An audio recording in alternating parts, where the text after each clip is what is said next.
தருவேன். பாட்டுலாம் பயங்கரமா இருக்கு மணியக்கா. ஆமா, என்னமோ பேசிக்கிட்டு கெக்கப்புக்கன்னு சிரிக்கிறீங்களே, சொன்னா நாங்களும் சிரிப்போம்ல மணியக்கா.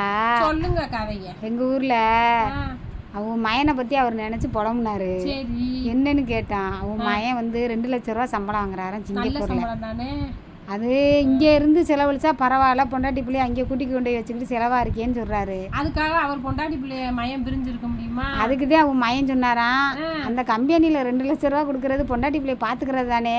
நல்ல கொஸ்டின், நல்ல பதில், சூப்பர்.